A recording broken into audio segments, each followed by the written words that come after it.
मैं आपसे कहना चाहता हूं, लोगों के मन में एक ईवीएम के बारे में विश्वास कम होता जा रहा है। प्रदर्शन हो रहे हैं। एक तरफ जहां उच्चतम न्यायालय ने अपना सुझाव भेजा कि चुनाव आयोग के सदस्यों के चयन के लिए माननीय मुख्य न्यायाधीश उच्चतम न्यायालय के उनको भी उसका समिति का सदस्य बनाया जाए, लेकिन प्रधानमंत्री जी को रास नहीं आया।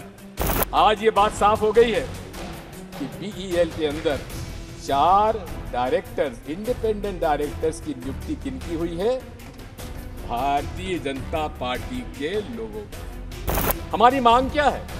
हमारी मांग ये है कि माननीय चुनाव आयोग को वो सॉफ्टवेयर पब्लिक डोमेन में लाना चाहिए। नरेंद्र मोदी जी के 3 ब्रह्मास्त्र है, 3 हथियार हैं। पहला अस्त्र है ईवीएम, दूसरा हथियार है धर्मांधता और तीसरा हथियार है ईडी, आईटी, सीबीआई, एनआईए।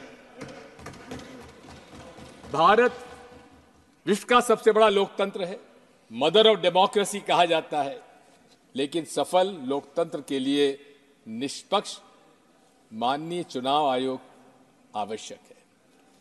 आज मैं आपसे कहना चाहता हूं कि लोगों के मन में एक ईवीएम के बारे में विश्वास कम होता जा रहा है। प्रदर्शन हो रहे हैं। 28 पॉलिटिकल पार्टीज ने कुछ प्रश्न चुनाव आयोग के सामने रखे। नरसिम्हा जी हमारे बैठे हुए, इन्होंने खुद ने किताब लिख डाली थी।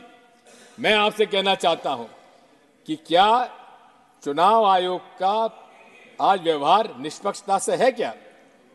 28 राजनीतिक दलों ने उनसे मिलने का समय मांगा। 6 महीने में माननीय चुनाव आयोग को 28 पॉलिटिकल पार्टी से मिलने का समय तक नहीं मिला। हम ऐसे चुनाव आयोग पर कैसे भरोसा करेंगे? मैं आपसे कहना चाहता हूं कि एक तरफ जहां उच्चतम न्यायालय ने अपना सुझाव भेजा कि चुनाव आयोग के सदस्यों के चयन के लिए माननीय मुख्य न्यायाधीश उच्चतम न्यायालय के उनको भी उसका समिति का सदस्य बनाया जाए, लेकिन प्रधानमंत्री जी को रास नहीं आया और उन्होंने यहां से बिल पास करा लिया। जब सारे विपक्ष के संसद सदस्यों को उनको उन्होंने निष्कासित कर दिया था। और क्या किया कि प्रधानमंत्री जी के अलावा प्रधानमंत्री जी द्वारा मनोनीत मंत्री भी उसका सदस्य होगा। इसका मतलब कि 3 सदस्यों में 2 जब प्रधानमंत्री जी द्वारा होंगे तो उससे क्या उम्मीद की जाए? और यही नहीं है, आज ये बात साफ हो गई है कि बीईएल के अंदर 4 डायरेक्टर्स, इंडिपेंडेंट डायरेक्टर्स की नियुक्ति किनकी हुई है? भारतीय जनता पार्टी के लोगों की। सभापति जी महोदय, हमारी मांग क्या है? आज कंप्यूटर साइंस इतना आगे बढ़ चुका है कि हमारा जो मकसद है वोट डालने का, क्या वो उसका निर्णय हमको मिलता है क्या? आज सॉफ्टवेयर निर्णय करता है कि आपको मशीन क्या नतीजा देती है। हमारी मांग क्या है? हमारी मांग यह है कि माननीय चुनाव आयोग को वो सॉफ्टवेयर पब्लिक डोमेन में लाना चाहिए। हमारी क्या मांग है? ये मेरा अधिकार है, एक वोटर के नाते अधिकार है कि मैं जिसे वोट चाहूं उसको वोट पड़े। महोदय, कि इस पूरे विश्व में केवल 5 देश ऐसे आज हैं जहां ईवीएम के माध्यम से चुनाव हो रहा है। उसमें से ऑस्ट्रेलिया में जो सॉफ्टवेयर डाला जाता है वो पब्लिक डोमेन में है। मैं पूछना चाहता हूं आपके माध्यम से प्रधानमंत्री जी और पूरे मंत्रिमंडल से, क्या कारण है कि वो सॉफ्टवेयर बताने में क्यों इतने परहेज करते हैं? क्या डर है उन लोगों को? आज जब मांग उठ रही है जनमानस में कि चारों तरफ से कि हमें ईवीएम नहीं चाहिए, उस समय पूरे देश में ईवीएम का प्रचार करने के लिए चुनाव आयोग प्रदर्शन कर रहा है। अरे, हमें प्रदर्शन करने की आवश्यकता नहीं है। आप हमारी बात इतनी सी मान लीजिए, या तो आप बैलेट पेपर से चुनाव कराइए जो 2018 में कांग्रेस पार्टी ने एआईसीसी रेजोल्यूशन में अपना मत रखा था, उस पर हम आज भी कायम हैं। और यदि आपको ईवीएम से इतना ही प्रेम है तो आप हमारे हाथ में वीवीपैट स्लिप जब नीचे गिरती है तो उसको हमारे हाथ में दे दीजिए और हम जाकर मतपेटी में डाल देंगे। इसमें क्या ऐतराज होगा माननीय अध्यक्ष महोदय, सभापति महोदय? मैं आपसे इतना अनुरोध करना चाहता हूं कि दूसरा हथियार इनका धर्मांधता का है। धर्म से इनका कोई नाता नहीं है। हिंदुत्व एक आइडेंटिटी थी, सावरकर जी ने जिसको नाम दिया था, और उन्होंने खुद ने कहा था इसका कोई धर्म का लेना देना नहीं है। लेकिन बिना धर्म का उपयोग करे राजनीति में भारतीय जनता पार्टी जनता के बीच में चुनाव में नहीं जा सकती।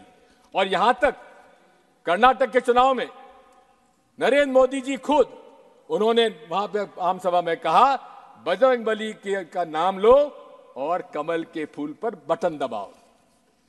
चुनाव आयोग, माननीय सभापति महोदय, मेरी आपत्ति इस बात की है कि अगर छोटी मोटी बात भी अगर कोई और अन्य दल का कर देता उसको नोटिस मिल जाता, लेकिन खुले रूप से नरेंद्र मोदी जी ने रिप्रेजेंटेशन ऑफ पीपल्स एक्ट का उल्लंघन किया है, अब इसमें सेक्शन 123(3)(3)(a) का, लेकिन उस पर चुनाव आयोग ने संज्ञान में क्यों नहीं लिया? आज भी पूरे देश में धर्म के नाम पर ये व्यवसाय कर रहे हैं। वो राम मंदिर का निर्माण जो कि नरसिम्हा राव जी ने रामालय ट्रस्ट को सौंपा था, चारों शंकराचार्य और स्वामी रामानंदाचार्य के रामनिशाचार्य जी 5 लोगों का रामालय ट्रस्ट बनाया, उसके हाथ में क्यों नहीं दिया? किसको दिया? विश्व हिंदू परिषद के हाथ में। और विश्व हिंदू परिषद के हाथ में देकर निर्मोही अखाड़ा जो पूरे तरीके से 10 मिनट नहीं 5 मिनट तक हो गए जो हमारे पास सूचना थी, वो 10 मिनट के लिए। सर देखिए, आपने देखिए मेरी इस बारे में सर, मेरी आपसे 5 मिनट का समय और दीजिए, 2 बातें मुझे और करना है। आपको 5 मिनट दिया गया था, ऑलरेडी 10 मिनट हो गए हैं। 5 मिनट समय तय था आपके लिए। देखिए बात यह है, बात यह है हमारे अब कोई समय ही नहीं है। हमारे लीडर ऑफ ऑपोजिशन का समय हमारे इसमें नहीं रखा जाना चाहिए, क्योंकि वो उनका अधिकार है। अभी जो नियम तय है उसी के अनुसार चलेंगे। प्लीज आप कंक्लूड करें। मैं आपसे कहना चाह रहा था कि पीपल्स रिप्रेजेंटेशन एक्ट का वायलेशन हो रहा है, उस पर कोई संज्ञान में नहीं लिया जा रहा है। मैं आपसे इतना कहना चाहता हूं कि आज तीसरा हथियार इनका है ईडी, आईटी, सीबीआई, एनआईए का। इसमें मोदी जी को कहते हैं मेरी गारंटी, मोदी गारंटी का एक आपको उदाहरण देना चाहता हूं। भोपाल के अंदर उन्होंने भाषण में कहा कि मेरी मोदी गारंटी, ये महाराष्ट्र के नेता, उन पर 70,000 करोड़ का घोटाला है, उनको मैं जेल भेजूंगा। लेकिन 3 दिन बाद क्या हुआ सभापति महोदय?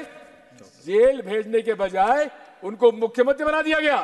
देवेंद्र फडणवीस कहते थे दादा चक्की पीसिंग, आज दादा जेल में नहीं, महाराष्ट्र के मंत्रालय में बैठकर मोदी जी गारंटी कर पीसिंग कर रहे हैं। मैं आपसे कहना चाहता हूं कि पूरी तरह से भारतीय जनता पार्टी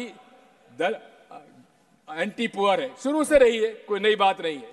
पूरे कॉर्पोरेट्स के पक्ष में इनका पूरी रही है पूरा। और इसीलिए कि हमारे जो डायरेक्टिव प्रिंसिपल्स में असमानता दूर करने का निर्णय था, उससे अलग अमीर और गरीब का असमानता बढ़ती चली जा रही है।